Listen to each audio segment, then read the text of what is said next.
In 1970, a nursing student named Donna received a strange birthday gift from her mother, an old hand-stitched Raggedy Ann doll she found at a vintage store. Its smile was wide, too wide. Its eyes, soulless, dead, but Donna thought nothing of it. She placed it on her bed and went on with her day. That night, the room felt cold.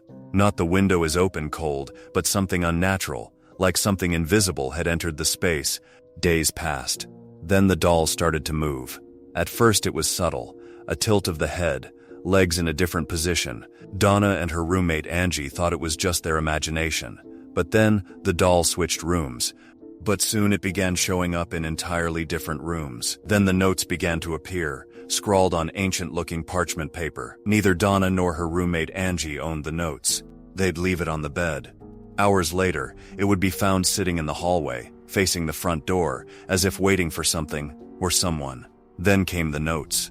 Old, brittle paper scraps appeared with crude handwriting. "Help me. Save Lou. Don't trust it." Who was Lou? Why those words? No one had entered the apartment. No one had paper like that. No one had touched the doll. And yet, it was just getting started. One evening, Donna returned home and screamed. The doll was on her bed, as usual, but this time, there was something red from its hands and chest. Thick dot, dark dot, sticky blood. No wounds, no cuts, just blood, soaking into the cotton dot. The apartment stank of copper, and something else, something like rot. Terrified, the girls contacted a medium.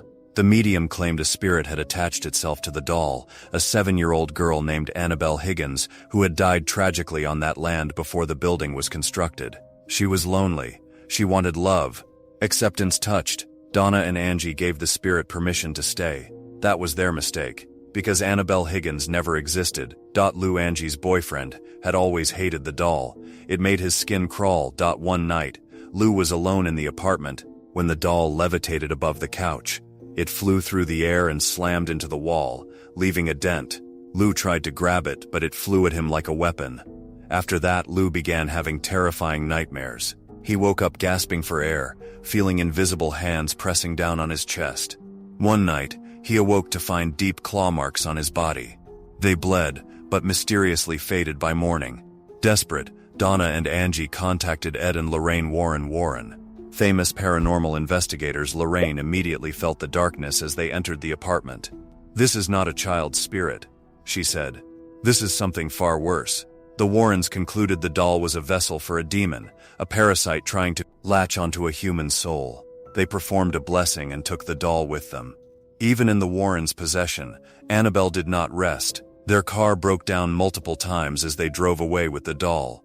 Once Ed had to pour holy water on it to save the trip. At their home, the doll floated, scratched furniture, and left claw marks on walls. They locked Annabelle in a glass case, sealed with holy relics and a warning: "Do not open." Visitors to the Warrens Museum reported nausea, dizziness, and terrifying feelings near the case. One man mocked the doll and banged on the glass. Days later, he died in a motorcycle crash. Annabelle is not a doll, not a toy, not a cute little girl trapped inside. She is a vessel, a trap. The moment the Warrens entered the apartment, Lorraine felt an oppressive presence, an evil waiting patiently to be unleashed. And if the case is ever opened, she will come back to finish what she started.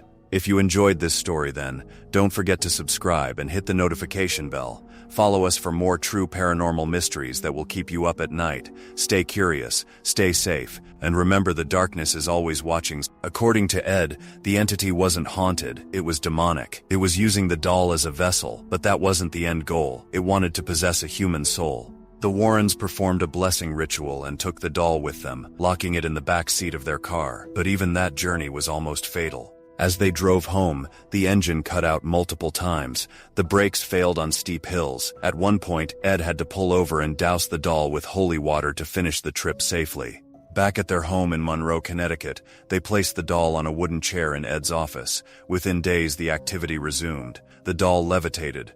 It moved from room to room. Once, it was found lying face down on the floor, with 3 deep scratches across the wall behind it. They built a special glass case, blessed by a priest, to lock it inside. A sign was added. Warning, positively do not open. Even behind glass, Annabelle remained active. Visitors to the Warrens' occult museum often reported sudden feelings of nausea, dizziness, or intense dread when they stood near the case. One man mocked the doll, banging on the glass. Lorraine warned him not to, but he laughed it off. On the way home, his motorcycle crashed into a tree. He died instantly. To this day, the doll remains sealed in that case, not because it is haunted, but because it is dangerous. Annabelle is not a little girl. She is not a toy, not a keepsake. She is a vessel, a trap, a warning, and if the case is ever opened again, she will finish what she started.